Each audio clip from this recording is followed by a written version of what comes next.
हिमाल online TV. विश्वभरिबाट हिमाल online television हेरिरहनुभएका हजुरहरू सम्पूर्णमा हार्दिक नमन गर्दछु।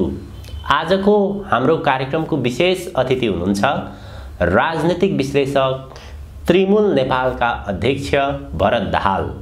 आज म उहाँसँग विशेष गरी नेपालको पछिल्लो विकसित राजनीतिक घटनाक्रम र अन्तर्राष्ट्रिय परिवेशको विषयमा रहेर कुराकानी गर्दैछु। स्वागत छ दाजु हजुरलाई। हजुर धन्यवाद। नेपालको राष्ट्रिय राजनीतिमा पछिल्लो समय रुसको सक्रियताको निकै चर्चा छ। रुसले विकास र एउटा साझेदारी सहित 14वटा प्रस्ताव नेपाललाई पठाएको छ। रुसको यो पछिल्लो प्रस्ताव र सक्रियतालाई कसरी हेर्न सकिन्छ? मैले यो प्रस्तावलाई दुईटा कोणबाट हेर्छु। जस्तो सामान्यतया जस्तो सोभियत सङ्घको कालमा अब अहिलेको वर्तमान रुस र नेपालका बिचमा जो मैत्रीपूर्ण सम्बन्ध थियो र नेपालको अर्थतन्त्रको विकासदेखि लिएर सडकसम्मका कुराहरूमा जो उसको एउटा मूल्यवान योगदान थियो, त्यसलाई अहिले रुसको पुनरोदय भएपछि त्यसलाई फेरि जोड्न चाहेको देखिन्छ। त्यो सम्बन्धलाई, हिजोको सम्बन्धलाई फेरि चाहिँ बहाल गर्न खोजेको देखिन्छ। त्यस्तो प्रयास चाहिँ रुसले अफ्रिकामा पनि गरेको छ, ल्याटिन अमेरिकामा गरेको छ र एसियाका धेरै देशमा पनि गरेको छ। किन एउटा शक्ति राष्ट्रको रूपमा आइसकेपछि स्वाभाविक रूपमा आफ्नो गुमेको साखलाई जहिले पनि फेरि फर्काउन खोज्छ। तर मलाई लाग्छ यो एउटा पाटो हो, तर यो सामान्य पाटो हो। मैले त्यसको विशेष पाटो के देख्छु भन्छ भने अहिलेको भूराजनीति, नेपालको जुन भूराजनीति छ त्यसलाई हेरिकन रुसले यो प्रस्ताव, विशाल प्रस्ताव ल्याएको छ हैन। प्रस्तावमा सामेल भएका कुराहरू सामान्य खालका छैनन् हैन। निकै ठुला प्रोजेक्टहरू छन्, जस्तोदेखि पूर्व मेचीदेखि महाकालीसम्म रेलको एउटा चाहिँ सञ्जाल खडा गर्ने, रेल लाइन बनाउने, हाइड्रोमा ठुलो लगानी गर्ने, जलविद्युतमा हैन ठुलो लगानी गर्नेदेखि लिएर मस्कोबाट अथवा रुसबाट नेपालमा सिधै चाहिँ तपाईँको इन्धन र ग्यास सप्लाई गर्ने सम्मका कुराहरू त्यहाँ संलग्न छन्। अब यो प्रस्ताव हेर्दाखेरि मैले के देख्छु भन्छ भने ठ्याक्कै अहिले जो नेपालको भूराजनीतिमा विशेष गरिकन चाहिँ अमेरिकनहरू, पश्चिमाहरूको जुन चलखेल छ र नेपालको तस्बिर जस्तो देखिँदैछ, यसलाई नियन्त्रण गर्ने कोणबाट त्यो प्रस्ताव आएको देख्छु मैले। आफ्नो उपस्थिति हैन, एउटा सहयोगात्मक जो उपस्थिति हो त्यो उपस्थितिलाई नेपालमा बलियो बनाउने देख्छु। जस्तो अहिलेसम्म त चीनसँग मात्रै अमेरिकनहरूको सिधा कन्फ्रन्टेसन देखिन्थ्यो, द्वन्द्व देखिन्थ्यो र चीन मात्रै भएको हुनाले तपाईँको इन्डियन पनि त्यसमा मिसिन्थ्यो हैन, चीनको विरोधको नाममा मिसिन्थ्यो। अब रुसी प्रस्ताव कतै न कतै इन्डियन स्वार्थ पनि नराम्रोसँग टक्राएको छ अहिले। जस्तो नेपाललाई चाहिँ उहीँबाट सिधै तेल आपूर्ति गर्ने कुरा हैन, तेल आपूर्ति गरिदिने कुरा र चाहिँ तपाईँको रेलको यत्रो चाहिँ मेची महाकाली सञ्जाल बनाउनु र अझ त्यसमा पनि हाइड्रोमा विशेष उसको फोकस पहिलेदेखि हाइड्रोमा लगानी गर्ने जो भन्छ नि, अब यो इन्डियन स्वार्थसँग एकदमै टक्राउँछ। त्यही कारणले सायद मलाई यो प्रस्ताव, जस्तो तपाईँको हाइड्रोको प्रस्ताव अथवा चाहिँ तेल र ग्यासको प्रस्ताव, यो जो रुसले ल्यायो नि, जस्तो अलिकति कतै न कतै इन्डियासँग चित्त चाहिँ तपाईँको बाझिने गरी अथवा उसको चाहिँ तपाईँको मन कुरिने गरी जो प्रस्ताव ल्यायो, अब यो एउटा विकासको प्रक्रिया हो कि जस्तो बुझ्छु मैले अन्तर्राष्ट्रिय घटना हेर्दा। अन्तर्राष्ट्रिय घटना हेर्दा कहाँ हेर्छु भन्छ भने जस्तो अहिले पछिल्लो कालमा इन्डियनहरू जस्तो क्वाडको नाममा अहिले चाहिँ जापानमा जो G7 को बैठक बसेको थियो, त्यहाँ क्वाडको पनि चाहिँ बैठक बस्यो र अब त्यो स्पेसल्ली चाहिँ चीनलाई घेर्नको निम्ति भनेर बनाएको। अब त्यो क्वाडको बैठकमा केही जस्तो सुरक्षा सम्बन्धी केही कुराहरू त्यहाँ वक्तव्यमा आएका छन्। जस्तो क्षेत्रीय सुरक्षाको कुरा छ, विशेष गरेर त्यो चीनलाई नै लक्षित गरेको हो। अनि त्यसपछि इन्डो पेसिफिक जो क्षेत्र हो त्यसमा निर्वाध आवागमनदेखिका बर्माका निन्दासम्मका उत्तर कोरियाको त निन्दै गरेको छ। ती कुराहरू आछन्। उत्तर कोरियाको मिसाइल परीक्षणलाई निन्दै गरेको छ। सायद यो इन्डियनहरूको यो चाल, यो जो डेभलपमेन्ट भइरहेछ, यो डेभलपमेन्टको पृष्ठभूमिमा यो प्रस्ताव चाहिँ आएको हो। जस्तो भित्र त सबै देखिँदैन बाहिर, र इन्डियनहरू पनि अब जस्तो अमेरिकालाई छोड्न नचाहने अथवा चाहिँ उसको रणनीतिमा विशेष गरेर छोड्ने भने उसको रणनीतिको मतियार बन्न नछोड्ने हैन। जस्तो स्थिति कस्तो छ भन्छ भने अब चीन त उसको भरपर्दो यसलाई भयो रुसको। अब चीनलाई चाहिँ तपाईँको गुमाएर इन्डियासँग त रुस त टाँसिन सक्दैन। त्यस कारणले इन्डियाको भूमिका यो पछिल्लो कालमा झनै संदिग्ध बन्दै गएको देख्छु मैले।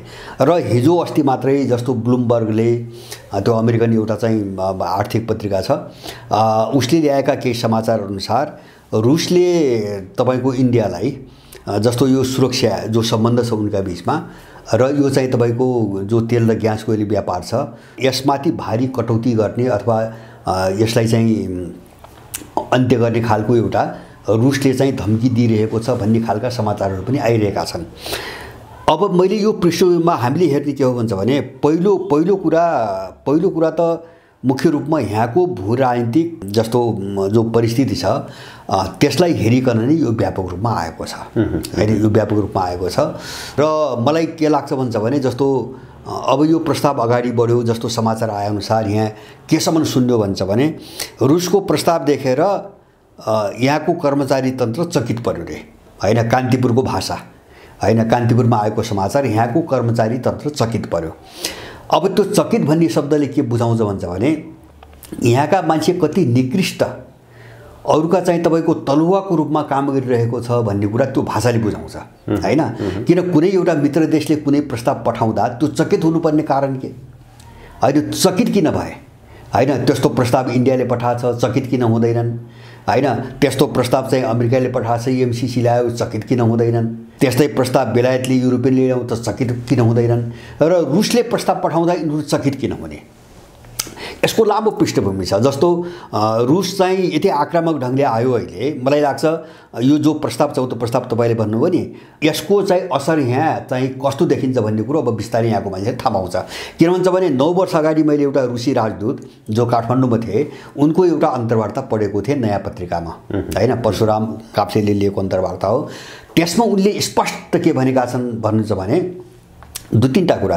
एउटा कुरा नेपालमा हामीले हाइड्रोको क्षेत्रमा लगानी गर्नको निम्ति बारम्बार अनुरोध गर्यौं तर नेपालको सरकारले हाम्रो त्यो प्रस्ताव सुन्या नसुनी गर्यो हैन, वास्तै गरेन भन्ने छ भाषा। उनले दोस्रो के भनेका छन् भन्छ भने मैले रुसी राष्ट्रपति र यहाँका जिम्मेवार जस्तो प्रधानमन्त्री को भ्रमणको निम्ति चाहिँ तपाईको कुराकानी पनि गरेँ हैन, तर त्यो प्रस्ताव यिनको कसैको रुचि देखेन, नेपालमा कसैले पनि त्यो रुचि देखाएन।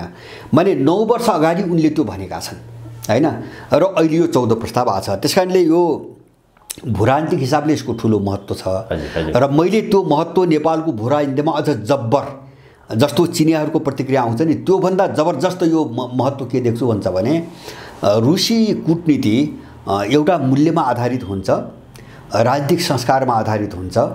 उनले रकमी र छली कुरा धेरै गर्दैनन्, कूटनीतिको नाममा चाहिँ काइते कुरा बढी गर्दैनन्, उनीहरू सोझो कुरा गर्छन्, सोझो कुरो गर्छन् र सोझो व्यवहार गर्छन्। जो युक्रेन द्वन्द्व दिइरहेको छु नि उनको व्यवहार सोझो हुन्छ। त्यसकारणले नेपालभित्र त्यही ढङ्गले ट्रिट गर्छ, मलाई त्यो विश्वास छ, रुसले विश्वास गर्छ। त्यसकारणले यो एउटा अत्यन्तै हाम्रो निम्ति है, हाम्रो देशको भूराजनीतिको निम्ति अत्यन्तै खुसीको कुरा, मैले भन्छु अत्यन्तै खुसीको कुरा के हो भन्छ भने रुसी उपस्थिति भन्नाले नेपालसँग उसको मैत्री सम्बन्धको विस्तार भनौँ न, त्यो कोणबाट रुसी उपस्थिति हाम्रो देशको निम्ति अत्यावश्यक छ, यति बेला अत्यावश्यक छ। र नेपाललाई जुन चाहिँ भटखालोमा हाल्न खोजिरहेको छ नि इन्डो पश्चिमा शक्तिले, यसबाट नेपाललाई जोगाउने हो भने यो एकदमै जरुरी देख्छु र प्रस्ताव त्यही कोणबाट आएको चाहिँ मेरो आफ्नो निष्कर्ष छ। नेपालमा रुसको भूमिका हेर्ने भने विशेष गरी भौतिक र आर्थिक पूर्वाधारमा उसको निकै महत्त्वपूर्ण योगदान रहेको देखिन्छ।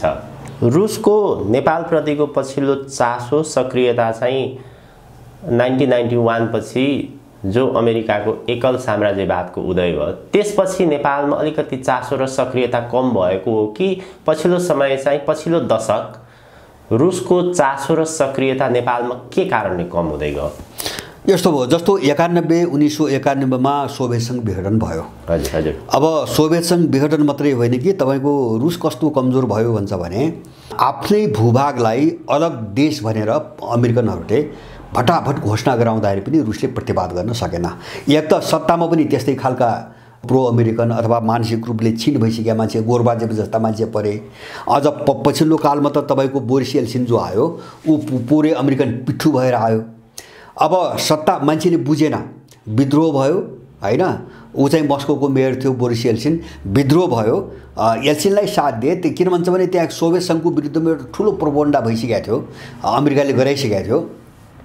अब सत्तामा नै बोरिस येल्सिन आएपछि अब रुसले के गर्ने हैन। लामो समयसम्म झन्डै तपाईँको 8 वर्ष 1979 मा यो पुटिनलाई जो प्रधानमन्त्री बनाए त्योभन्दा अगाडिसम्म रुसको चाहिँ हालत केही थिएन। त्यहाँ त अमेरिकाले चेचेन विद्रोह गरायो, के गर्यो पहिले सकेन र उसको पुरानो जो सम्बन्ध हो त्यो थ्याक्न सक्ने अवस्था रहेन। Africa, Latin America, Asia, Nepal सहित सबैबाट उसको सम्पर्क सम्बन्ध टुट्यो। आर्थिक रूपले पनि ऊ थ्याक्न नसक्ने भयो, शक्तिको रूपमा पनि थ्याक्न नसक्ने भयो। त्यसकारणले उसले चाहँदै पनि यो सबै भताभुङ्ग भएको हो। जस्तो हामी देख्छौँ नि, रुसको चाहिँ तपाईँको जस्तो नेपालमा जो नेटवर्क थियो उनीहरूको काम गर्ने त्यो सबै समाप्त भयो हैन, केही पनि रहेन। त्यसमा चाहिँ थप एउटा डिजाइन नेपालमा के भयो भन्छ भने, जस्तो अहिलेको पुस्ताले नेपालसँग चाहिँ रुसको सम्बन्ध के हो भन्ने कुरो बुझ्दैन हैन। जस्तो अहिलेको पुस्ताले बुझ्दैन, मलाई लाग्छ थाहा छैन। हामी कहाँ जानुपर्छ भन्छ भने, जस्तो पञ्चायत 2047 सालमा काङ्ग्रेस सत्तामा आएर जो निजीकरण भनेर सारा उद्योग धन्दा बेच्यो इन्डियन र पश्चिमाहरूको उसमा लागेर, योजनामा लागेर, ती जति पनि 3 दर्जनभन्दा बढी उद्योग बेचे नि, ती सबै या त रुसले बनाइदिएको थियो या चीनले बनाएको थियो हैन। जस्तो त्यस बेला त रुसी जादुकै अन्तर्वार्तामा के सम्बन्ध छ भन्छ भने, त्यो बेला पञ्चायत कालमा जनकपुर चुरोट कारखानाले मात्रै, जो रुसले बनाइदिएको हो, त्यसले मात्रै देशको कुल राजस्वको 40% हिस्सा ओगटेको थियो। जनकपुर चुरोट कारखानाले मात्रै हैन। त्यो सबै यिनले बेचाए हैन। जस्तो चीनले बनाएको बाँसबारी चाहिँ छाला जुत्ता कारखाना भयो, त्यस्तै गरेर चाहिँ यहाँ धागो कारखाना थिए, कपडा कारखाना थिए, चिनी कारखाना थिए, सिमेन्ट कारखाना थिए हैन। ठुलो पश्चिम नेपालमा कपास उद्योग चलेको थियो हैन। यिनी सबै छिन्न भिन्न पारे। अब त्यो छिन्न भिन्न काङ्ग्रेसको हातबाट बेचाउनुको कारण के हो भन्छ भने, हामी नेपाल बुझ्न त्यहाँसम्म जानुपर्छ। जो देखिरहेको छौँ नि आज, चीन र रुसको नेपालमा लगानी भन्दाखेरि नेपालको राष्ट्रिय अर्थतन्त्र र नेपालको भलाइको निम्ति। जस्तो उनले जति उद्योग बनाए यस बापत हामीले के पाउनुपर्छ त भनेनन्, उनले केही लाग्दा पनि लगेनन्, बनाइदिए हैन। त्यो जो चाहिँ स्मरण हो, त्यो जो नेपालमा छाप हो, नेपालीहरूमा जो चीन र रुसप्रतिको मैत्री भाव हो, त्यसलाई मेटाउने एउटा षड्यन्त्रको हिस्सा थियो निजीकरण हैन। जस्तो अहिले केही पनि छैन, उनले बनाएको केही पनि छैन। त्यहाँदेखि लिएर तपाईँको महेन्द्र राजमार्गसम्म उनको ठुलो लगानी छ। जस्तो रुसले चाहिँ पथलैयासम्म, पूर्वबाट ढल्केवारदेखि पथलैयासम्म रुसले बनाएको चाहिँ पाट हो महेन्द्र राजमार्गको। यो सबै चाहिँ तपाईँको स्मरण अथवा त्यसको उपस्थिति मेटाउनुको निम्ति पनि निजीकरणको नाममा एउटा हतियार हानियो। यो अहिलेको पुस्तालाई थाहा छैन हैन।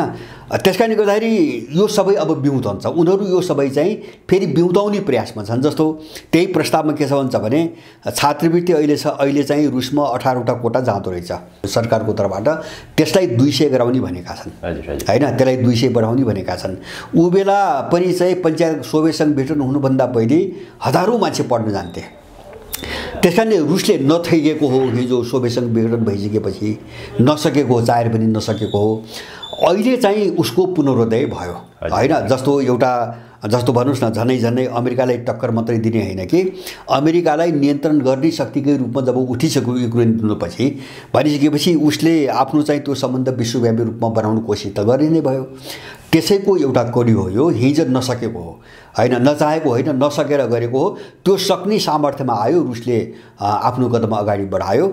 त्यसकारणले रुसी प्रस्तावलाई यहाँ कसैले मिनिमाइज गर्न खोजेर अथवा त्यसलाई टारेर, हुन त आएको समाचार अनुसार यही जेठ 2 गतेसम्म चाहिँ हामीले जवाब दिनु पर्यो भनेर यो वैशाखमै पठाएको पत्र रहेछ हैन। वैशाख 21 गते नै पठाएको पत्र रहेछ। अहिलेसम्म यिनीहरूले जवाब दिइरहेका छैनन् हैन। 2 गतेमा आएको जवाब दिइरहेका छैनन्। अब कति दिन यिनले त्यो चाहिँ तपाईँको दबाउँछन्, अब त्यो पनि देखिन्छ। र के भनेर दबाउँछन्, के भनेर जवाब दिँदैनन् हैन। अमेरिकाको चाहिँ तपाईँ निर्देशन कति दिन मारेर यिनको चल्छ, यो सबै अब देखिन्छ। त्यसकारणले यसलाई चाहिँ तपाईँको सहज रूपमा, जस्तो यिनले जसरी बुझेका छन् नि, जस्तो गरे नि त, मलाई त के लाग्छ भन्छ भने, जस्तो चीनसँग भएका सम्बन्ध सल्लको पन्छ्या नि, त्यति सजिलो रुसीहरूसँग छैन। म त्यो बुझ्छु मेरो तर्फबाट है। रुसीहरूको इतिहास हेर्दा रुसको यो प्रस्तावलाई बेवास्ता गर्दाखेरि अब यसको असर नेपालमा बिस्तारै देखिन सुरु गर्छ भनेर यहाँले भन्नुभयो। हजुर, यो प्रस्तावलाई चाहिँ विशेष गरी अगाडि नबढाउनको लागि विशेष गरी अमेरिका र पश्चिमा राष्ट्रले दबाब दिएको भन्ने सञ्चार माध्यममा पनि आयो। जेठ 2 गतेसम्म जवाफ दिनुपर्ने सरकारले अहिलेसम्म जवाफ दिएको छैन। राष्ट्रिय सभाका अध्यक्ष गणेश प्रसाद तिमल सिन्हाको रुस भ्रमण पनि व्यक्तिगत भनेर भन्यो। यो कार्यान्वयन पन्छ्याउन खोज्दाखेरि नेपालको चाहिँ राष्ट्रिय राजनीतिमा देखिने असर चाहिँ कस्ता खालका हुन्छन्? अब हेर्नुहोस्, हो यिनको जस्तो तपाईँले भन्नुभयो यिनको भाषा, यिनको आपराधिक भाषा कहाँ हेर्नुपर्छ भन्छ भने, पहिलो कुरो राष्ट्रिय सभाको अध्यक्षलाई उनले गणेश भनेर बोलाएको रुसमा निम्ता दिया हो कि राष्ट्रिय सभाको अध्यक्ष पनि निम्ता दिया हो? उनी एउटा संस्थाको अध्यक्षको नाताले रुस गएका छन्। पहिलो कुरा, उनी राष्ट्रिय सभाको अध्यक्षको नाताले गएका छन्, गणेशको नाताले होइन, नम्बर 1। दोस्रो कुरा, उनकै त्यही राष्ट्रिय सभाका अध्यक्षकै तपाईँको भनाइ पनि मैले पढेँ। उनले के भनेका छन् भन्छ भने, रुस जानुभन्दा अगाडि यहाँ परराष्ट्र मन्त्रालयका अब कर्मचारी र चाहिँ तपाईँको मन्त्री स्तरीयमा प्रधानमन्त्रीसँग समेत होइन कस्ता कस्ता विषयमा छलफल गर्ने भनेर चाहिँ मेरो छलफल भएको छ, होमवर्क भएको छ, त्यही अनुसार मैले त्यहाँ चाहिँ प्रस्ताव राखेको छु उनले प्रष्ट रूपमा भनेका छन्। यहाँ छलफल अनुसार मैले प्रस्ताव राखेको छु भने उनले भनेका छन्। यिनले के भन्दैछन् भन्छ भने त्यो उनको व्यक्तिगत चाहिँ भ्रमण हो होइन। र अर्को कुरा, राष्ट्रिय सभाको अध्यक्षले गरेको होइन कुरालाई आधिकारिक कसरी मान्ने आदि इत्यादि कुराहरू ल्याछन्। अब त्यो हो भने जस्तो पुष्पकमल दाहाल चाहिँ तपाईँको इन्डिया जाँदैछन्, त्यसलाई संस्थागत किन मान्ने हामीले? त्यसलाई चाहिँ तपाईँको देशको राज्यको भ्रमण हो भने हामी किन मान्ने होइन? अथवा चाहिँ यस्ता धेरै घटनाहरू हुन्छन्, धेरै घटनाहरू। हिजो जस्तो यो ढङ्गले सबै काम गरे, यही ढङ्गले काम गरे। जस्तो एउटा मान्नुहोस् तपाईँ, जस्तो केपी ओलीको परराष्ट्र मन्त्री त्यो बेलाका अमेरिका भ्रमण गए, उनले इन्डो पेसिफिकको चाहिँ नेपाल नेता बन्छ भनेर सही गरेर आए होइन। माइक पेम्पियोसँग बसेर नेपाल एउटा नेतृत्वदायी भूमिका खेल्छ इन्डो पेसिफिकमा भनेर आए। इन्डो पेसिफिकमा सही गर्ने म्यान्डेट जहाँ क्याबिनेटले निर्णय गरेर गएको थियो उनी लिएर गएको थिए, त उनले त गरे नि त। अमेरिकनले आफ्नो डकुमेन्ट्स पनि निकाले नि, यिनले यहाँ लुगायो भने त निकाले होइन। जस्तो एसपिपीको कुरा आयो, राजेन्द्र बहादुर छेत्रीले होइन चिठी त लेखाए रहेछ नि अमेरिकन सेनालाई, अमेरिकालाई त लेखाए रहेछ नि होइन। त्यस पछाडि पनि यहाँबाट पत्राचार त भए रहेछन् नि, कहाँ निर्णय भएको छन् होइन, क्याबिनेटबाट निर्णय भएको छ भनेपछि यसको नतिजा भयानक हुन्छ। मैले बुझेको यति एउटा। र दोस्रो, यसबाट हामीले बुझ्ने के हो भन्छ भने रुसको यो प्रस्ताव रुसको मात्रै होइन होइन। अहिलेको ग्लोबल जो भूराजनीतिक लडाइँ छ नि, त्यो लडाइँलाई हेरिकन मलाई लाग्छ तपाईँको अब चीनसँग कुनै न कुनै रूपमा कोअर्डिनेसन गरेर यो प्रस्ताव आएको छ होइन। किन भोलि चाहिँ कसरी फेस गर्ने, अब यसलाई रोक्न खोजे, केही गर्न खोजे, पन्चाउन खोजे, त्यसको फेस कसरी गर्ने? त्यो त जस्तो नेपालमा त चीनसँग उसले त कोअर्डिनेसन गर्नु पर्यो, जस्तो पश्चिमाहरूले इन्डियासँग कोअर्डिनेसन गर्छ नि होइन। छिमेकी देश त चाहियो नजिक जोडेको, रुस त टाढा छ। यो कोअर्डिनेसन बिना आएको छैन। त्यसकारणले यो प्रस्तावलाई यहाँ कसैले पनि मिनिमाइज गर्ने दुस्साहस नगरे हुन्छ। मेरो आफ्नो बुझाइ त्यति हो। यसको पछाडि चाहिँ चीनसँग समन्वय रहेको छ भनेर भन्नुभयो। इन्डिया चाहिँ छ कि छैन यो प्रस्तावमा? कुनै न कुनै रूपमा इन्डियाको भूमिका छ कि छैन, अथवा त्यो प्रस्तावको विरुद्धमा छ इन्डिया? होइन, इन्डियासँग यसमा कोअर्डिनेसन मैले देख्दिनँ। मैले अघि नै भने नि, किन भन्छ भने रुसका कतिपय प्रस्ताव सिधै इन्डियाको जो डकैती हो नि यहाँ होइन त्यसलाई काउन्टर गर्ने खालका छन्। जस्तो रुसबाट सिधै तेल र ग्यास नेपाल ल्याइदिने भनेपछि होइन सबभन्दा ठुलो मार त्यही हो इन्डियालाई। जस्तो अहिले तेलमा मोनोपोली छ नि, तपाईँको चीनले दिन खोजेको चाहिँ तेल त यहाँ ल्याउन दिइरहेको छैन होइन। उही बेला नाकाबन्दीकै बेलादेखि चीनबाट ल्याउन सकिने तेल चीनले हामी दिन्छौँ भन्दै त यहाँ ल्याउन ल्याइरहेको छैनन्। अब त्यो सिधै रुसबाट आपूर्ति गर्ने भनेको छ पहिलो। दोस्रो चाहिँ नेपालमा आर्थिक कोणबाट हेर्दाखेरि इन्डियनहरूको सबभन्दा बढी इन्ट्रेस्ट तपाईँको पानी हो होइन। पानी के हुन्छ भने इन्डियनहरूको त्यो महत्त्व के हो भन्छ भने इन्डियाको उत्तर पश्चिम भाग जो छ नि यहाँ, जस्तो उत्तर प्रदेशदेखि लिएर लगभग पश्चिम इन्डियासम्म सबै यो चाहिँ तपाईँको अलिकति अग्लो ढाल परेको छ होइन। ढाल परेको छ, पानी उतातिर जाँदैन। पानी जम्मै नदी चाहिँ तपाईँको बगेर पूर्वतिर जान्छ होइन, बङ्गालको खाडीतिर जान्छ। त्यसकारणले लाखौँ हेक्टर जमिन सधैँभरि सुक्खाग्रस्त छ। त्यही भएर इन्डियाले एउटा 30 वर्षे रिभर लिङ्किङ प्रोजेक्ट भन्ने एउटा प्रोजेक्ट बनाएको छ, जसको उद्देश्य के हो भन्छ भने इन्डियाको जस्तो काश्मीरदेखि उत्तराखण्डदेखि लिएर नेपाल भएर आउने जति पनि पानी छ त्यो सबै पानीलाई एक ठाउँ कलेक्सन गरेर हैन त्यो सुक्खाग्रस्त चाहिँ तपाईको पानीको जो समस्या छ त्यसलाई हल गर्ने भनेर एउटा उसले गुरु योजना अगाडि बढाइरहेछ चलाइरहेछ। त्यसकारणले नेपालको पानीमा उसले कसैले हात हाल्न दिँदैन हैन। दोस्रो उसको हाइड्रो चाहिँ देखाउने हो बाहिर विद्युत हैन। तर त्यो रोक्नुको निम्ति हैन अकुपाई गर्नुको निम्ति त हाइड्रो भन्नु पर्यो, उसको इन्ट्रेस्ट त पानी। जस्तो ऊ कतिसम्म छ भन्छ भने पानीमा अरूले हात हालन भनेर, जस्तो चीनले हाइड्रोमा लगानी गर्यो भने हामी बिजुली किन्दैनौँ त इन्डियाले बारम्बार भनिरहेको छ नि हैन। त्यही भएर ठुलो प्रोजेक्टमा चाहिँ इन्डियाले चीनले हात हाल्न सकिरहेको छैन नि हैन। त्यसकारणले गर्दाखेरि हाइड्रोमा लगानी गर्ने रुसको प्रस्ताव चाहिँ इन्डियालाई मन पर्दैन, किन उसको मेन चाहिँ तपाईको मेन समस्या हो, पानीको समस्या मुख्य समस्या हो इन्डियामा।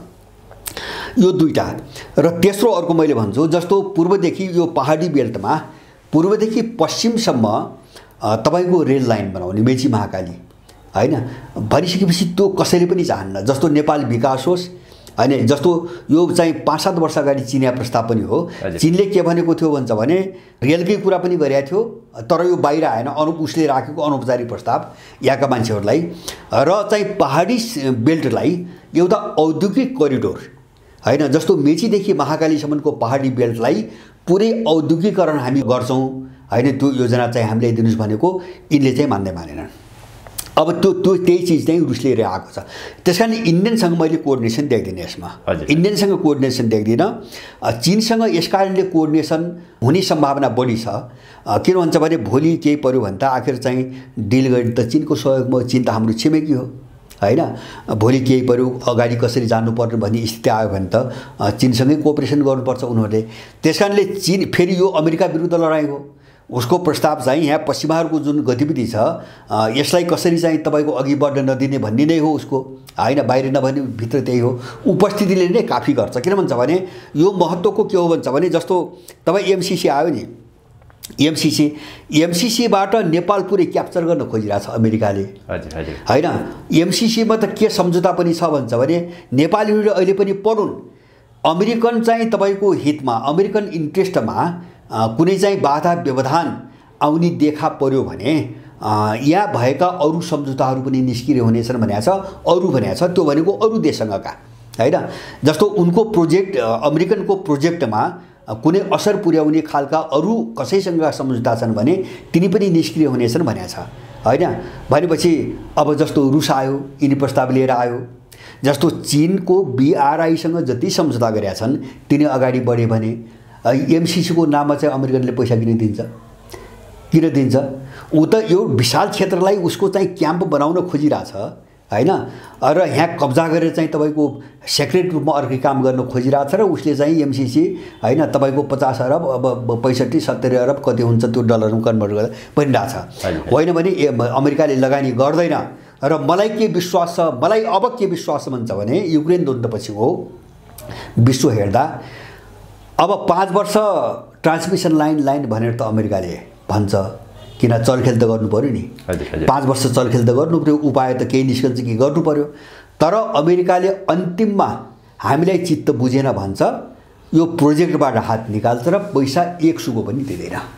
किन उसको मिसन पुरा नभएपछि त्यो चाहिँ तपाईको 500 करोड डलर उसले किन दिन्छ हैन। यो खेल्छ। त्यसकारणले गर्दाखेरि रुसी उपस्थितिलाई त उसले त रोक्नु पर्यो नि त। जस्तो युक्रेन देखे नि हैन, अब अमेरिकाले कल्पना दिमागमा कहिले सोध्दै नसकेको चाहिँ नतिजा निस्क्यो हैन। हाने रुसीहरूले अगाडि बढे, हानेको हानि गरे। अब न अमेरिका जुत्न सक्ने अवस्थामा छ, न चाहिँ खुला रूपमा चाहिँ तपाईको अगाडि आउन सक्ने अवस्थामा छ। त्यो स्थिति आउँछ नेपालमा भोलि उनीहरूलाई। त्यसकारणले उनको जोड अधिकतम रोक्ने हुन्छ, रुसी प्रस्तावलाई नदेखा जस्तो गर्ने। तर मलाई के लाग्छ भन्छ भने त्यो यिनको निम्ति काल हुन्छ।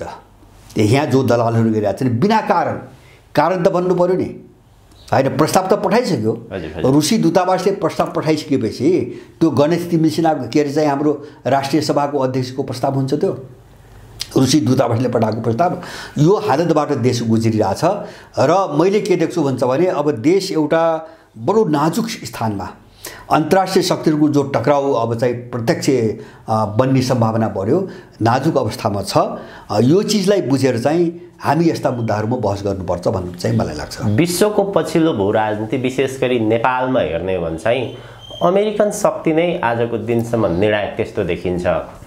यदि रुसको प्रस्ताव अगाडि बढेन भने यो अवस्थामा रुसले चाल्ने कदम कस्तो हुन सक्छ, अथवा यहाँको परिस्थिति चाहिँ अलिकति यो पछिल्लो समय किनभने अमेरिका खुलेर नै अगाडि बढिरहेको देखिन्छ, एमसीसी र एसपीपी कार्यान्वयनको पाटोतर्फ अगाडि बढिरहेको देखिन्छ। यो अवस्थामा व्यवस्था गर्दाखेरि रुस पूर्ण रूपमा यहाँबाट निस्किन्छ कि अथवा कस्तो हुन्छ? होइन, रुस निस्किन त प्रश्नै आएन होइन, रुस यहाँबाट निस्किने प्रश्न आएन। जस्तो यहाँ मात्र होइन, मैले यो 14 प्रस्तावलाई म कुन लाइटबाट हेर्छु हुन्छ भने, जस्तो अमेरिकासँग लसपस गर्न नछोड्ने हो अथवा चाहिँ उसको गलत नियतको मतियार तपाईँको बन्ने हो भने रुसले इन्डियालाई चाहिँ तपाईँको मिल्काउन पनि तयार छ, इन्डियालाई पनि छोडिदिन तयार छ, नेपालको कुनै छोडिदिनुहोस् होइन। जस्तो त्यसको एउटा प्रष्ट अभिव्यक्ति म अहिले तपाईँलाई पछि उदाहरण दिन्छु। अहिले हिरोसिमामा जापानमा जो G7 ग्रुपको बैठक बस्यो त्यसको लगत्तै त्यहाँ क्वाडको बैठक बसेको छ। अब यो के अरे अमेरिका, जापान र इन्डिया समेत सामेल गरेर क्वाडको जो बैठक बसेको छ 4वटा देशको, त्यो बैठक बसेको तपाईँको 2 दिनपछि रुसी विदेश मन्त्री ल्याब्रोभ र रुसका पूर्व राष्ट्रपति मेदवेदेव जो अहिले चाहिँ रुसी सुरक्षा परिषदका उपप्रमुख छन्, उनी दुवैले के भने भन्छ भने नेटो र अकस भनेको त्यो एङ्ग्लो सेक्सन एउटा सेक्युरिटी गठबन्धन हो होइन। अब ठ्याक्कै एङ्ग्लो सेक्सनको मात्रै बनाएको छ अमेरिकाले।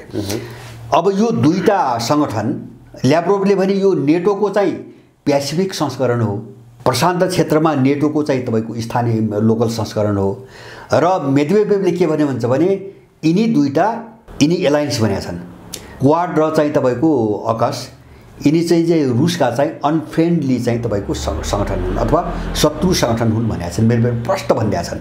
इन्डियाले बैठकमा त्यहाँ भाग लिएको चाहिँ तपाईँको पर्सिपल्ट। यसबाट के देखिन्छ भन्छ भने इन्डियालाई उनीहरूले स्पष्ट सन्देश दिएका छन्, तैँले गलत नियतले चीनको विरोधको नाममा, चीनको रिसको नाममा अमेरिकन बोक्न थालिस् भने तसँग पनि वारपार हुन्छ भनेर उनले स्पष्ट सन्देश दिइसकेका छन्। भनेपछि अब नेपालको कुरै छोडिदिनुहोस्। अब इन्डियाका अगाडि अन्तर्राष्ट्रिय चाहिँ राजनीतिमा नेपालको त ठुलो हैसियत त केही पनि छैन, हैसियत छैन। खालि के भन्छ भने नेपालको जुन अवस्थिति छ, लोकेसन जुन छ नि, त्यो महत्त्वको कारणले नेपालमा यत्रो चाहिँ शक्ति सबैले देखाइरहेछन्।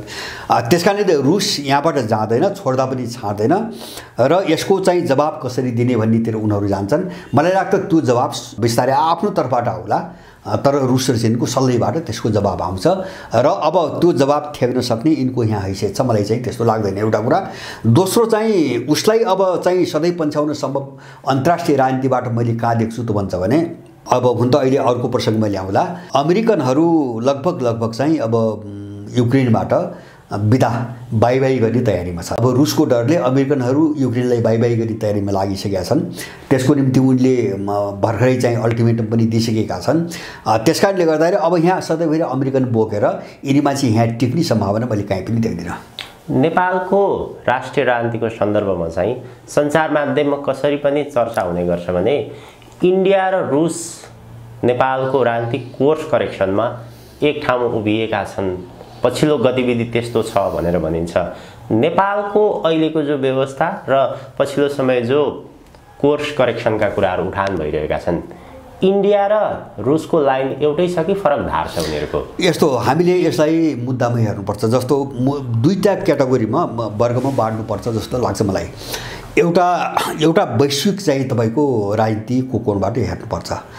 वैश्विक राजनीतिको कोणबाट हेर्दा होइन, तपाईँको चीन र रुस जुन ठाउँमा छन् नि, त्यो ठाउँमा चाहिँ इन्डिया र रुस चाहिँ छैनन्। यो गलत चाहिँ भ्रम हो। मैले भने नि अब झनै चाहिँ रुससँग त्यही चाहिँ के अरे अहिले तेल आयात गर्ने मुद्दा बाहेक अब बाँकी जम्मै मुद्दामा अमेरिकासँग छ नि। जस्तो बेका सम्झौतादेखि लिएर सारा सुरक्षा सम्झौताहरू चाहिँ तपाईँको अमेरिकासँगै भएका छन्। रुससँग मात्रै के हो भन्छ भने सोभियत कालदेखि जस्तो हतियार चाहिँ टेक्नोलोजी जति छ नि त्यो रुस निर्भर छ र उसले रुससँगै लियो, त्यो बेला सोभियतसँगै लियो। त्यस कारणले इन्डियाको निर्भरता त्यहाँ छ। अहिले त्यो निर्भरता स्वाटै काट्दाखेरि इन्डियालाई ठेक्न गएको छ। उसको चाहिँ हतियारै चल्दैन हैन, उसको प्रविधि नै चाहिँ बेकमा भएर जान्छ। एउटा त्यो डर, एउटा उनको त्यो डर हो। दोस्रो चाहिँ तपाईको उनको के हो भन्छ भने जस्तो अहिले बीचमा ऊ अस्ति युक्रेनको चाहिँ विदेश मामिला प्रमुख जोसेफ बोरेल बोले।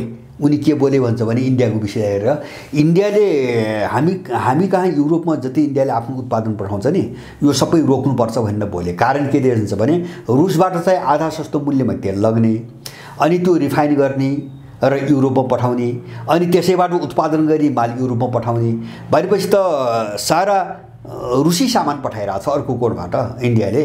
यो चाहिँ रोक्नुपर्छ, बहिष्कार गर्नुपर्छ भन्ने बोले हैन बोले।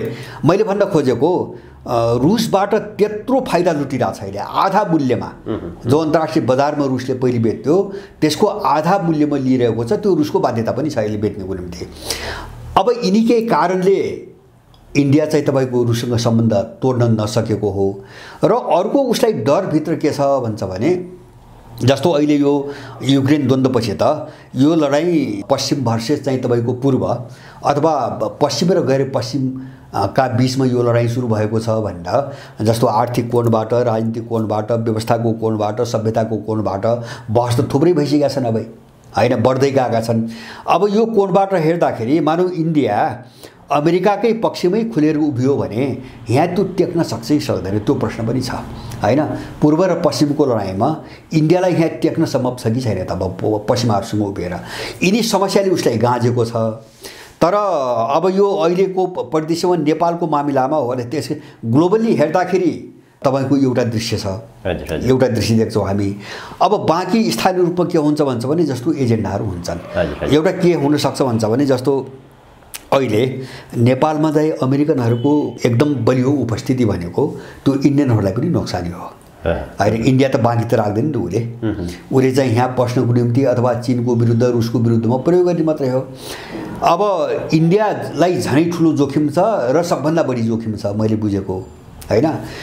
त्यो कोणबाट हेर्दाखेरि नेपालको भू राजनीतिमा अमेरिकनहरूको दबदबा नहोस् भन्ने कोणमा चाहिँ इन्डिया रसियन मात्रै हैन इन्डियन र चाइनिज बिचमा पनि सहकारी हुँदै आएको छ हैन। जस्तो अनमिन निकाल्दाखेरि देख्यौँ नि हामीले, अनमिनलाई निकाल्दाखेरि त दुईटै देश मिलेर निकालेको हो।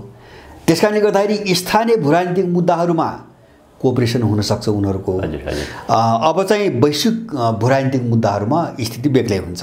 त्यसैले तपाईले अघि नै उठाएको कुरो नेपालको चाहिँ परिस्थिति अहिले जो परिस्थिति छ यो विषयमा चाहिँ रसियनहरूसँग पनि चिनियाहरूसँग पनि इन्डियाहरूको कतै न कतै सहकार्य केही मुद्दाहरूमा सहकारी छ, केही मुद्दाहरू सहकारी छ। त्यो पनि आफूलाई समाप्त नपारिहालोस् भनेर इन्डियनहरूले डरले अमेरिकन टोटली हाबी हुने अवस्थाबाट बच्नको निम्ति त्यस्ता सहकारी गर्छ। जस्तो अनमिनको विरुद्धमा चिनैसँग त गर्यो, रुससँग गर्दैन उसले, यस्तो मात्रै हो। तर यसलाई चाहिँ हामीले आम रूपमा प्रस्तुत गर्न हुँदैन हैन। जस्तो यिनी केही अपवादहरू हुन्, केही विशिष्ट केसहरू हुन् त यस्ता विशिष्ट केसहरूलाई सामान्यीकरण गर्ने, जनरलाइजेसन गर्ने र आम नै यही हो भन्ने खालले प्रस्तुत गर्नु हुँदैन। मलाई चाहिँ रुस र इन्डियाको सम्बन्ध आम रूपमा त्यसरी चाहिँ हेर्ने सम्बन्ध होइन जस्तो लाग्छ। नेपालको पछिल्लो राजनीतिक घटनाक्रम हेर्दाखेरि चाहिँ प्रधानमन्त्री पुष्पकमल दाहालको जेठ 17 देखि 20 सम्म भारतको भ्रमण तय भएको छ। 6 महिनापछि मात्र भारतले औपचारिक निमन्त्रणा दिएको छ। यो निमन्त्रणालाई कसरी हेर्ने? प्रधानमन्त्री दाहालको भारत भ्रमणपछि नेपालको राष्ट्रिय राजनीतिमा यहाँ केही फेरबदल केही त्यस्तो देखिन्छ कि अथवा कसरी हेर्ने यो भ्रमणलाई? अब यस्तो छ, यो यहाँको भू राजनीति एकदमै जटिल छ। जस्तो तपाईको एउटा दुईटा तीनटा घटना मात्रै टपक्क टिपेर यहाँको भू राजनीति बुझ्न सकिने खालको छैन, एकदमै जटिल छ र दर्जनौं चाहिँ फ्याक्टरहरूले चाहिँ भित्र काम गरिरहेका छन् हैन, जिलेका छन्, बाजिएका छन्। जस्तो इन्डिया र चाहिँ तपाईको के अरे चाहिँ अमेरिकाकै लडाईँ यहाँ छ हैन। जस्तो अमेरिका र चीनकै लडाईँ यहाँ छ, चीन र इन्डियाकै लडाईँ छ। अब त्यसमा रुस पनि तपाईको जोडिन आइपुग्यो। त्यसकारणले यस्ता चिजहरूलाई हामीले अत्यन्तै सरलीकरण गरेर हामीले हेर्ने गर्न हुँदैन। कतिपय चिज बुझ्न हामीलाई अलिकति समय पनि लाग्छ। जस्तो अहिले देख्यो नि इन्डियाको भ्रमण तपाईले भन्नुभयो जस्तो पुष्पकमल धेरै लामो समयपछि इन्डियाले बोलायो। जबकि योभन्दा पहिले के देख्यो हुन्छ भने प्रधानमन्त्रीको शपथ खाएको हुँदैन उसले निम्ता पठाइहाल्थ्यो हैन। पहिले मेरै देशमा आइज हैन। उसलाई त के देखाउनु संसार अगाडि भन्छ भने यिनी मेरै कर्मचारी हुन्, मेरै हरुवा चरुवाहरू हुन्, त्यसकारणले मलाई दर्शन नगरिकन यो दुनियाँको अर्को देश घुम्न मिल्दैन हैन। त्यो संसारलाई देखाउँदै आथ्यो, देखाउनु पनि छ उसलाई हैन, उसको रणनीति त्यो हो। तर अहिले लामो समयसम्म तपाईको गरेन उसले हैन। अब यो पनि चाहिँ गर्छ कि गर्दैन भन्दै थियो अस्ति केही दिन अगाडिसम्म। अब यसबाट के देखिन्छ भन्छ भने यहाँको जो तरलता हो, राजनीतिको तरलता, जस्तो चुनाव भयो, अब चुनाव हुँदाखेरिको गठबन्धन एउटा छ, अनि चुनाव भइसकेपछि चाहिँ सरकार बनाउँदा गठबन्धन अर्को छ। अब चुनावी नतिजा चाहिँ मान्छेले नसोचेको ढङ्गले चाहिँ समीकरण बदलिँदैछ हैन। अब उनले के हेरे भन्छ भने जस्तो पुष्पकमलको नेतृत्वको सरकार यो चाहिँ 1 महिना 2 महिना पनि रहने हो कि होइन भन्ने स्थिति थियो। तर त्यो स्थिति अहिले पनि छ। त्यो बेला त झनै बढी थियो। त्यसकारणले निम्ता पठाउने अथवा चाहिँ त्यो निम्ताको आधारमा जाने, गएको चाहिँ पर्सिपल्ट उनको सरकार ढल्ने भएपछि के मतलब हो? मतलब त केही पनि भएन। उनले लामो समय हेरे, यो तरलता हेरे हैन। र अहिले उनले बोलाएका छन्। उनले कस्तो बेला बोलाएको छन् भन्छ भने यहाँ चाहिँ भुटानी केसले चाहिँ तपाईको देश गिजोल्लेको छ हैन। भुटानी केसले देश गिजोल्लेको छ।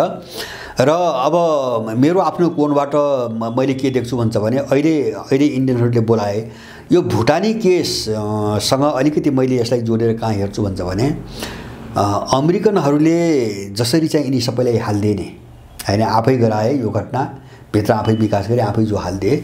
अब यसबाट यसको लहरो पहरो तान्दै जाने हो भने यसबाट एकजना व्यक्ति बच्दैन हैन।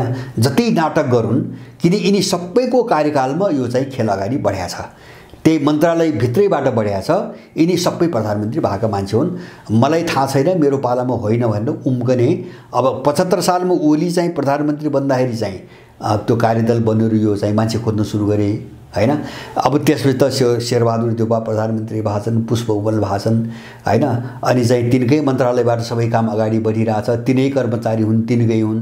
यो उम्किने ठाउँ कोही पनि छैन। त्यसैले अब यो समस्याको एउटा निकास यिनको कोणबाट यो भुटानी जो पासो चाहिँ यिनको घाँटीमा बाँधियो, यसबाट एउटा निस्कने बाटो के हुन सक्छ भन्छ भने त्यो पनि मेरो अनुमान हो।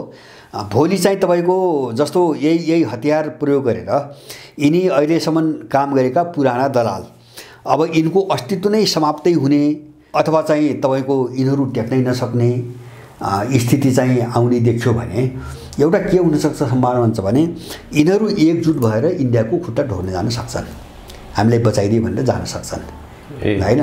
जस्तो केस त आइ नै गयो अब त सोला। अहिले मैले त्यो बार्गेनिङ अहिले बार्गेनिङ भइरहेछ। जस्तो आर्जुको नाम आयो, अब उनी त चाहिँ एउटा ठुलो नाइकी नै रहेछन्, त्यो खाँड भन्ने महिला नाइकी नै रहेछन्। केही मान्छेहरूसँग बुझ्दाखेरि अब यिनी दुईजना त बाहिर राखे नि हैन। पैसा खाएको भनेर पोल्न पनि लगाए, छानबिनबाट बाहिर पनि राखे। यसको मतलब के हो भन्छ भने यहाँ अमेरिकनले बार्गेनिङ गरिरहेछ हैन। यो मुद्दामा इन्डियाले चाहिँ बचाउन चाहे तर अमेरिकनले बचाउन चाहेन भने त्यस्तो अवस्थामा इन्डियाले मात्र बचाउन सक्ने अवस्था रहन्छ हो। मैले त्यही भन्न खोजेको। जस्तो अमेरिकनहरूले के गरे भन्छ भने आर्जु लगायत सबैलाई चाहिँ मुस्न लगाए हैन, तर छानबिनको दायराबाट बाहिर पनि अहिले राख्यो। यसको मतलब के हो भन्छ भने यिनलाई थकाउन र गलाउने गरिरहेछन् उनीहरू। हाम्रो काम यो गर्ने कि नगर्ने, अथवा हाम्रो यो प्रस्ताव मान्ने कि नमान्ने हैन। नमान्ने हो भने त पोलिसकेका छन्। अब जस्तो यहाँ रिपोर्टले के भन्छ भने आवश्यक परेका मान्छेहरूलाई भोलि फेरि बोलाएर छानबिन गर्न सकिनेछ भनेर त्यहाँ तर्साइरहेछ। भनेपछि भोलि पनि तानिन सक्ने भए त्यो सबै ठाउँ राखेर अमेरिकनहरूले चाहिँ यिनलाई खेलाइरहेछ। नम्बर 1। अब यसबाट बच्ने के भन्ने हुन्छ, या त उसले भनेको कुरा हुबहु जेलेन्स्कीले गरे जस्तै गरिदिनु पर्यो नेपालको बुरा अन्त्यमा। नगर्ने हो भने तपाईको घाँटी त बाँध्यो, अब कस्यो, पासोबाट कस्यो। यस्तो अवस्थामा तपाईले उठाएको कुरो एउटा सम्भावना त्यो मात्र हैन, त्यो कुरो अगाडि बढ्या छ। जस्तो यिनी सबै गएर इन्डियनको खुट्टा ढोगेर हामीलाई बचाइदिए भन्ने कुरा आउँछ हैन। या त उसले भने सबै कुरा गर्नु पर्यो, त्यो चाहिँ यिनी चाहिँ 6 महिना पनि नटिक्ने कुरा हो। त्यो जस्तो अमेरिकनको सबै कुरा, जस्तो नेपाललाई चाहिँ अमेरिकाको बेस क्याम्प बनाउने कुरा भने के हुन्छ भने यिनको नामो निशान चाहिँ कतै नभेटिने कुरा हो त्यो हैन। अब यी रुसी प्रस्तावको कुरा हामीले गरिसक्यौं हैन, चीन पहिलेदेखि नै लागिरहेछ। अब त्यसो चाहिँ सकेनन् भने इन्डियाको शरणमा त जान्छन्, तर इन्डियाले गर्छ गर्दैन, सक्छ कि सक्दैन भन्ने कुरा हो।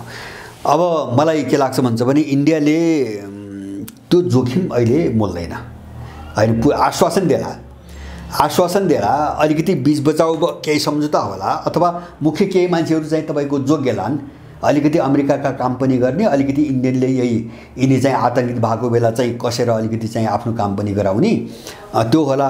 तर इन्डियाले पुरै जिम्मा लिँदैन। मैले चाहिँ दुई तीनवटा कारण देख्छु। पहिलो कुरो त अमेरिकनहरूसँग यति बेला चाहिँ त्यो रिस्क इन्डियनले लिँदैन होइन। जुन बेला चीन उनको निम्ति ठुलो समस्या हो भने उनी ठान्छन् होइन। चीनसँग लड्नको निम्ति पनि त्यो अमेरिकासँग पुरै दुश्मनी चाहिँ तपाईँको इन्डियाले मोल्दैन, एउटा कुरा। दोस्रो कुरा, इन्डियासँग त्यो सामर्थ्य छ भन्ने पनि मलाई लाग्दैन, किन इन्डिया आफै नेपाल जस्तै चाहिँ पश्चिमाहरूले चलाएको देश हो। इन्डियाको भित्र चाहिँ तपाईँको मेकानिजम सबै हेर्नुभयो भने नेपाल त के योभन्दा चाहिँ डरलाग्दो ढङ्गले ऊ चाहिँ सङ्कटग्रस्त छ। इन्डिया त यस्तो देश हो जसको सर्वोच्च अदालतमा अहिले पनि अङ्ग्रेजीभन्दा अर्को भाषाले वैधानिक मानिन्न र अनुमति दिइन्न। बहस गर्न, फैसला गर्न अङ्ग्रेजी भाषा मात्रै चाहिँ प्रयोग गर्नुपर्छ त्यहाँ। त्यस्तो हालतमा चाहिँ इन्डिया। त्यस कारणले यो जटिल छ। यो केस कसरी चाहिँ अगाडि बढ्छ जटिल छ। मैले त्यही भएर तपाईँको सुरु गरेँ, नेपाल त यस्तो ठाउँमा पुगिसक्यो नि। अब चाहिँ अमेरिकाले एउटा पासो हान्यो, अब त्यसले जे भन्छ त्यो गर्ने। अहिले यहाँ अन्तर्राष्ट्रिय स्थितिको मुठभेड सुरु हुन्छ, अहिले सुरु हुन्छ। इन्डियाको पनि पासो छ, अमेरिकनहरूको पनि पासो छ, दुवैतर्फबाट आफ्नो काम गराउने दुवैले पासो लगाएको छ। अब उनको काम गर्ने अहिले अन्तर्राष्ट्रिय स्थितिको मुठभेड सुरु हुन्छ, अहिले नै सुरु हुन्छ होइन। अब नगर्ने उनीहरूले कस्दै गए। त्यस कारणले गर्दाखेरि अब नेपालको भू राजनीति र यिनको भविष्य एकदमै नाजुक ठाउँमा आइसकेको छ अहिले नेपाल। किन भन्छ भने मलाई लाग्छ विश्वको भू राजनीतिले यस्तो गरायो होइन। जुन विस्फोटक जस्तो मैले अलिकति कुरो यही प्रसङ्गमा जोड दिन, नेपाल कस्तो अप्ठ्यारो ठाउँमा छ। नेपाल मात्रै होइन, नेपाललाई गिजोल्ने शक्तिहरू अप्ठ्यारो ठाउँमा भएको कारणले नेपाल अप्ठ्यारो ठाउँमा पुग्यो। हामीले त बुझिन्थ्यो हो। उनी सजिलो ठाउँमा भइदिए भए नेपालमा पनि सजिलो ढङ्गले काम जान्थ्यो अलिकति होइन। उनी निकै अप्ठ्यारोमा परेको हुनाले नेपाल अप्ठ्यारोमा गयो। म तपाईँले दुईवटा उदाहरण दिन्छु। अहिले भर्खरै यो चाहिँ 2-4 दिन यताका कुराहरू हुन्। मैले पुटिनको एउटा भनाइ, यो 23 मार्च, आज 27 मार्च भयो, 23 मार्चमा तास समाचार संस्था, रुसी समाचार संस्थाले एउटा चाहिँ समाचार छापेको मैले पढेँ। त्यसमा पुटिनको भनाइ के भन्छन्, there was no Ukraine in history before creation of Soviet Ukraine. 1922 मा, आजभन्दा 101 वर्ष अगाडि सोभियत सङ्घको एउटा प्रान्तको रूपमा युक्रेनको गठन हुनुभन्दा अगाडि इतिहासमा युक्रेन भन्ने देशै छैन भने उनले। यो एकदम सत्य हो, एकदम सत्य हो होइन। मैले अघि हामीले भन्यौँ नि, 91 मा रुस केही गर्न नसक्ने गरी थला परेपछि पश्चिमाहरूले त्यसलाई स्वतन्त्र देश बनाए, रुसले प्रतिवाद गर्न सकेन। तर युक्रेन भन्ने देश कहिल्यै पनि स्वतन्त्र अस्तित्वमा छैन। त्यो मात्रै होइन कि यथार्थ के हुन्छ भने 18औं शताब्दीमा जो ग्रेटर रसिया भन्थे त्यसको राजधानी नै किभ हो। रुसको ग्रेटर रसियाको राजधानी नै किभ हो, मस्को होइन भनेपछि यो कुरो पुटिनले ओकले। यसको मतलब के हुन्छ भने युक्रेनलाई हामी छोड्दैनौँ होइन। अनि त्यसलाई पुष्टि हुने गरी 3 दिनपछि रुसका पूर्व राष्ट्रपति, अहिलेका सुरक्षा परिषदका उपप्रमुख मेदवेदेवले भनेका छन्। त्यो पनि तासले निकालेका छ। उनले के भन्छ भने Ukrainian conflict may continue for decades. Ukraine द्वन्द्व चाहिँ दशकौँ जान सक्छ होइन। अब यो रुसी सङ्कल्प मैले यति भन्न खोजेँ, रुसीहरू कसरी चाहिँ तपाईँको एउटा दृढ छन् भन्नेको, आफ्नो लडाइँ विषयमा कति दृढ छन् भन्ने एउटा उदाहरण। अर्को चाहिँ अर्को पाटोको कुराहरू भू राजनीति हेर्दाखेरि मैले नेपालसँग जोड्न खोजेँ त्यो कुरा। अर्को हेरौँ, अर्को के आछ भन्छ भने अहिले पोलिटिको भन्ने एउटा म्यागजिनले होइन यो 18 मेमा एउटा समाचार ल्यायो। त्यसले के समाचार ल्यायो भन्छ भने US wants to freeze Ukraine conflict. अमेरिकाले युक्रेन द्वन्द्वलाई फ्रिज गर्न चाहेको छ। अब यो फ्रिज भन्ने शब्द कस्तो हुन्छ भने उनीहरूले कोरियाको चाहिँ उदाहरण दिएका छन् समाचारमा। जस्तो कोरियामा के भन्छ भने कोरिया 2 टुक्रामा लडाइँ भयो त्यो बेला, त अब विभाजित भएको थिएन 1953 मा होइन। अहिले चाहिँ अहिले जो दक्षिण कोरिया हो त्यो अमेरिकनहरूको कब्जामा थियो। उत्तर कोरिया हो त्यो रुस र चीनको सहयोगमा अमेरिकाको कब्जाबाट मुक्त हुँदै थियो। सिङ्गो कोरियामा अमेरिकाले कब्जा गरेको थियो। अब गर्दाखेरि अहिलेको उत्तर र दक्षिण कोरिया के हुन्छ भने त्यहाँ कुनै सम्झौता छैन। सुन्नुहोस् है, तिनको सिमाना कहाँ हो त्यो निर्धारण छैन। युद्धको अन्त्य भएको घोषणा पनि भएको छैन। तर त्यो फ्रिज भयो। फ्रिज के भयो भन्छ भने त्यो बेला त्यो युद्ध रोक्ने बेला उत्तर र दक्षिणको नाममा जुन इलाका जहाँ थिए त्यही रन्दिने, त्यसलाई नगिजोल्ने, बस यति अनौपचारिक समझदारी हो। त्यो सम्झौता पनि होइन लिखित, होइन। त्यही समझदारीमा उत्तर कोरिया पनि बसिया छ, दक्षिण पनि बसिया छ। तिनको सिमाना पनि छैन, तिनका बिचमा सम्झौता पनि छैन। यसको मतलब के हो भन्छ भने त्यो कुनै पनि देश जस्तो दक्षिण कोरिया कुनै पनि बेला उत्तर बन्न सक्छ, समग्र उत्तरमा गाभिन सक्छ, उत्तर कुनै पनि बेला समग्र दक्षिणमा गाभिन सक्छ, जसको शक्ति बलियो हुन्छ। हो, त्यो युक्रेनलाई त्यो बनाउने अमेरिकाले प्रस्ताव ल्यायो अहिले। यसको मतलब के हो भन्छ भने अहिले भएको युक्रेनलाई टुक्राइदिने, रुसले जति खाएको कब्जा गरेको छ, विलय गरेको छ, त्यो रुसकै भयो, होइन। जो युक्रेन छ बाँकी छ, जो युक्रेनले रहने। अब नयाँ सम्झौता पनि केही नगर्ने, होइन। त्यो सिमाना सम्झौता अथवा शान्ति वार्ता यताउति सम्झौता केही नगर्ने, यहाँ लैजाने। त्यसपछि उही दक्षिण कोरियामा फौज लगेर राख्यो नि, त्यस्तै चाहिँ युक्रेनमा फौज राख्ने, बाँकी बसेको युक्रेनमा फौज राख्ने, युक्रेनलाई टुक्राइदिने, होइन। अघोषित रूपमा युक्रेनलाई टुक्राइदिने। अनि अब यो रणनीति अमेरिका गइरहेछ। मैले पुटिन र मेदवेदेवको कुरा भने, एउटा अमेरिकाको यो चाल, यो पछिल्लो चाल। अनि चाहिँ फाइनेन्सियल टाइम्सले 18 मेकै दिन अर्को समाचार के दियो भन्छ भने अमेरिकनहरूले युक्रेनलाई दिएको अल्टिमेटम के दिया छन्? Ukraine has 5 months left to impress US. रुससँगको युद्धको उपलब्धि के हुने भन्ने कुराको विश्वसनीय आधारसहित युक्रेनले जवाब 5 महिनाभित्र दिइसक्नुपर्छ। यसको मतलब के हो? 5 महिनाभित्र युक्रेनले जवाब दिन सकेन भने अमेरिकाले लात हान्छ। अब युक्रेन युद्धलाई फ्रिज गर्ने कुरा र चाहिँ 5 महिनाभित्र युक्रेनले जित्ने वा हार्ने अथवा सम्झौता गर्ने, यसको भरपर्दो हार्ने त कुरा भएन, जित्ने वा नेगोसिएसनमा जाने, यसको कुनै भरपर्दो आधारसहितको एउटा विश्वास अमेरिकालाई दिएन 5 वर्ष भने, होइन। दिनुपर्छ भनेपछि दिएन भने त्यहाँबाट हात झिक्छ, होइन, प्रश्न बुझिन्छ। अमेरिकाको पोजिसन यो हो, होइन। अमेरिकाको पोजिसन, मैले रुसको पोजिसन भनिहालेँ। विश्वको पुरा त्यहाँ छ। अनि नेपाललाई यति सस्तो र सजिलो रूपमा हेरेर चाहिँ यहाँ काम चल्दैन, होइन। नेपाललाई यति सस्तो रूपमा हेरेर यहाँ काम चल्दैन। यसको नतिजा निस्कन्छ र मलाई लाग्छ यसको नतिजा निस्कनै पर्छ। अब यसको नतिजा निस्कनै पर्छ। म त कतिसम्म चाहिँ तपाईँको म स्पष्ट छु, यदि देश जोग्यको हामीले हेर्न चाहने हो भने, देश जोग्यकै हामीले हेर्न चाहने हो भने, होइन, यो जो खराबभन्दा खराब अवस्थामा पुर्याइरहेको छ नि आज, यसबाट देशलाई रोक्ने हो भनेपछि अब राम्रो ढङ्गले कसैको सद्विवेक अथवा चाहिँ सत्ता परिवर्तन अर्को कोर्स अहिले तत्काल चाहिँ अगाडि बढ्न सक्ने सम्भावना छैन भने अन्तर्राष्ट्रिय शक्तिहरूको चाहिँ तपाईँको सङ्घर्ष नेपालमा सुरु हुनुपर्छ। हामीले यो आदर्शवादी कुरा गरेर, पाखे कुरा गरेर, चिल्ला मिठा कुरा गरेर दुनियाँलाई बेकुब बनाएर चाहिँ देश मार्न सक्दैनौँ। त्यो मुठभेड हुनुपर्छ, छिटोभन्दा छिटो हुनुपर्छ, ताकि त्यसले निकास पाओस्। किन मैले त्यसो भनेको भने त्यो मुठभेड सुरु भएको दिनदेखि तपाईँहरूलाई अमेरिकनहरू तपाईँको 15 दिन नेपालमा टेक्न सक्दैनन्। त्यो पनि हामीले बुझेका छौँ, होइन। अमेरिकाको यहाँ जनमत कति छ, उनको आपराधिक क्रियाकलाप के हो, यहाँको मान्छेले त्यसलाई कसरी बुझिया छ, त्यसको चाहिँ प्रयोग गरेको इन्डियाले उनलाई साथ दिने सम्भावना गर्दैछ, त्यो सबै हामी बुझ्छौँ। त्यसकारणले गर्दाखेरि रुसी प्रस्तावलाई चाहिँ तपाईँको मैले सामान्य खालको प्रस्ताव ठानेको छैन। विश्वको यो पछिल्लो समय जो दोस्रो धार बनेको छ, त्यो धार यहाँ सक्रिय हुन साथ अमेरिकनहरू धेरै लामो समय, धेरै दिनसम्म टिक्दैनन्। हो, त्यहीबाट उनीहरू बस्न खोजिरहेछन्। मैले भने नि जस्तो युक्रेनबाट भाग्ने तयारी भइसक्यो उनीहरूको, होइन। अब त्यसपछि उनको चाहिँ जस्तो ऊ के छ भन्छ भने, जस्तो तपाईँ अमेरिका हेर्नुहोस्, हुन त त्यहाँबाट पनि भाग्छ, जस्तो पूर्वी एसिया छ नि, त्यहाँबाट पनि उनीहरू भाग्छ। किन? चीनसँग पनि लड्नुपर्ने हो, होइन। अब चीनसँगको लडाइँमा पनि उनका सैन्य विश्लेषकहरूले पोरैदेखि पटक पटक चाहिँ अनुसन्धान गरेर भनिरहेका छन् रिपोर्टमा, चीनसँग युद्ध भयो भने अमेरिकाले हार्ने सम्भावना प्रबल छ। उनको चाहिँ सुरक्षा विज्ञहरूले गरेको सर्वेक्षण हो, यो 2-3 पटक सर्वेक्षण भइसक्यो। अब मैले त्यो सम्भावना चाहिँ किन देख्छु भन्छ भने, जस्तो युक्रेनको जुन पोजिसन ल्यायो नि, अहिले उसले चाहिँ डाइभर्ट गर्न, त्यो भाग्ने चाल हो अमेरिकाको भन्छु है मैले, भाग्ने चाल मात्रै हो भन्छु मैले। यो त कुतर्क त गर्नु पर्यो नि। अहिले चाहिँ तपाईँको यसभन्दा अगाडि दक्षिण कोरियामा गएर उनको रक्षा मन्त्रीले के भनेको थियो दुई चार महिना अगाडि के भनेको थियो भन्दाखेरि दक्षिण कोरियामाथि उत्तर कोरियाले कुनै खतरा उत्पन्न गर्यो भने हैन हामी उत्तर कोरियामाथि परमाणु हमला गर्न तयार छौँ। अब त्यहाँ उक्साउँदैछ किन अर्को शिकार त गर्नु पर्यो नि, अर्को युक्रेन त खोज्नु पर्यो।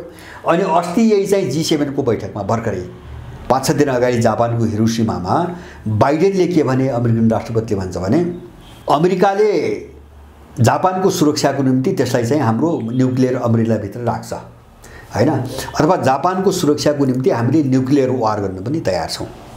युक्रेनलाई पनि त्यही भने जेलेन्स्कीलाई रुसले हात हाल्यो भने हामी छौँ, नेटो छ, हामी सामुन्नेमा गएर भिड्छौँ, नडरा भनेर त फसाएको हो नि त उसले। अहिले त्यो आश्वासन जापानलाई दिइरहेछ, अहिले त्यो आश्वासन चाहिँ तपाईँको दक्षिण कोरियालाई दिइरहेछ, उसलाई त्यहाँ फसाउनु छ। फसाएपछि अमेरिका फ्रन्टमा जाँदैन, जो युक्रेनमा हामीले देख्यौँ। त्यसकारणले गर्दाखेरि अब यसले पनि उनीहरू एकदमै हताश छन्, किन चीन त डरलाग्दो शक्ति हो नि हैन। चीन मात्र हैन, पूर्वी एसियाको अर्को समस्या अमेरिकनहरूलाई के हो भन्छ भने त्यहाँ चीन मात्रै छैन, त्यहाँ उत्तर कोरिया पनि छ, परमाणु हतियार सहित र हाइपरसोनिक मिसाइल सहितको उत्तर कोरिया पनि छ। र उत्तर कोरिया मात्र हैन, जापानको सिमानासँग जोडिएको कुरिल द्वीपमा रुसले आफ्नो सारा मिसाइल सिस्टम तैनात गरिसकेका छ अहिले, र रुस पनि आइसक्यो। भनेपछि त्यो तीनटा शक्तिसँग भिड्नुपर्छ हैन। अमेरिका उकास्ने मात्रै हो, त्यहाँ केही पनि सक्दैन, मलाई विश्वासै छैन। त्यसकारण मैले तपाईसँग पनि पहिले भनेको थिएँ, सबैभन्दा उसको चाहिँ तपाईँको रणनीतिबाट सबभन्दा ठुलो जोखिममा नेपाल छ, किन यहाँ चाहिँ भिडे पनि चीन एक्लो हो। मैले अहिले सिमाना जोड्ने चीन एक्लो हो, एउटा चीन छ यहाँ। दोस्रो उसलाई अनुकूलता के छ भन्छ भने अब चीनलाई कमजोर बनाउनुको निम्ति उसलाई सहयोग गर्ने भित्रबाट इन्डिया पनि छ, हाम्रो छिमेकी। र तेस्रो चाहिँ उसको निम्ति अनुकूलता के हुन्छ भने यहाँ सत्तामा जो मान्छे छन् उनका कर्मचारी पेशेवर अपराधी भन्दा अर्को मान्छे चाहिँ यो दलाल राजनीतिक वृत्तमा चाहिँ भएन हैन। जस्तो 1-2 जना संसदमा 1-2 जना, अब त्यो चित्रबहादुर केसी र के अरे चाहिँ प्रेम सुवाल बाहेक अर्को मान्छे बोले त हामी त सुन्दैनौँ। सबै उनले पहिलेदेखि पालेका किनेका पेशेवर अपराधीहरू छन्। त्यसकारणले यहाँ काम गर्न सजिलो हुन्छ भन्ने रणनीतिमा अमेरिकनहरू छन्। अमेरिकनले हात हाले भने नेपालबाटै हो, अन्त प्रोपोगन्डा हो।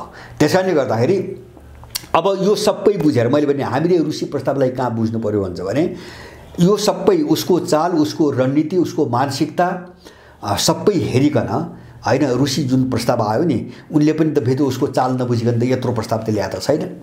यत्रो 14वटा यति विशाल प्रस्तावले ल्याएको त छैन। अब यो चाहिँ एउटा दुश्चक्रमा हामी फसिरहेका छौँ अहिले।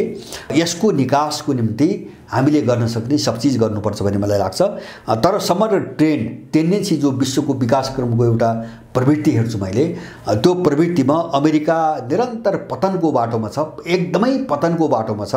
र अमेरिका मात्र हैन, अब हिजोसम्म उसका एलाइ भएका पश्चिमी देशहरू, जर्मनीबाट समाचार आएको छ अहिले यो त्रैमासिक जनवरी फरवरी मार्च यो 3 महिना म चाहिँ जर्मनीको जीडीपी विकास चाहिँ 0 मा झरेछ, 0 शून्यमा झर्यो जर्मनीको। ऊ चाहिँ तपाईँको डरलाग्दो मन्दीमा पसिसक्यो, डरलाग्दो मन्दीमा गइसक्यो।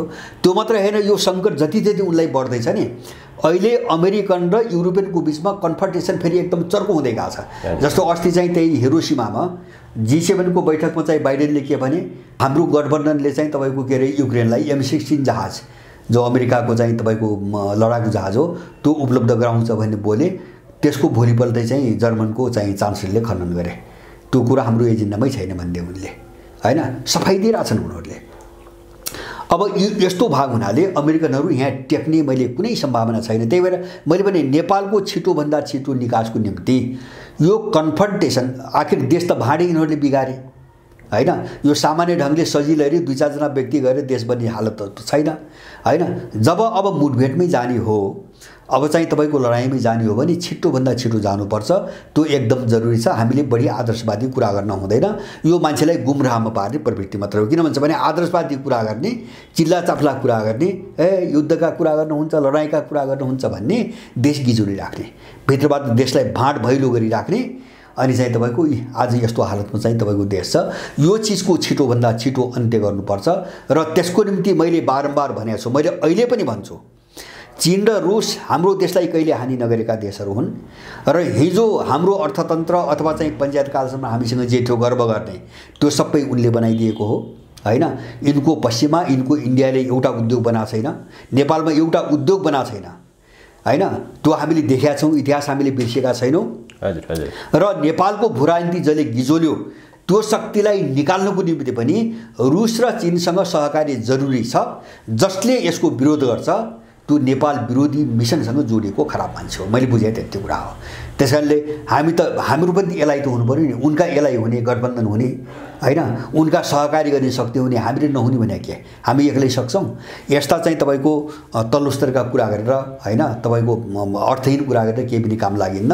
अब नेपाल चाहिँ अर्को एउटा एक कोणबाट मैले भने समग्र अन्तर्राष्ट्रिय परिस्थिति हेर्दा दुःख त यहाँको मान्छेले पाउने भयो हैन, नबुझ्दा यस्ता अपराधीको पछि लाग्दा क्षति हुने भयो हैन। जस्तो यहाँ नसक्ने भागेर जाँदाखेरि पनि त सजिलै त जाँदैन। अब अमेरिका यत्रो लगानी गरेको छ, यत्रो मान्छे पालेको छ, यति खुवाएको छ, यहाँबाट निस्किने पर्यो भने त यहाँ त वितण्डमा चाउँछ उसले, त्यो क्षति बेहोर्ने भयो। तर नेपालमा उनीहरूले अब सक्दैनन्। मेरो निष्कर्ष त्यही हो। पश्चिमाहरूले चाहिँ नेपालमा हारे, यिनी यहाँबाट निस्कनै पर्छ। तर निस्किँदा यिनले नेपालमा एउटा क्षति, एक किसिमको क्षति पुर्याउँछन्। अब त्यो क्षति बढी नबढोस् भनेर हामी अमेरिकन र यसको वरिपरि रहेर काम गर्ने यो अपराधी जत्ताबाट एकदमै होसियार हुन आवश्यक छ।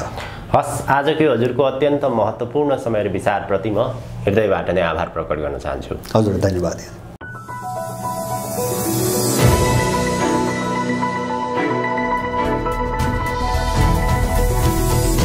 हिमाल अनलाइन टिभी।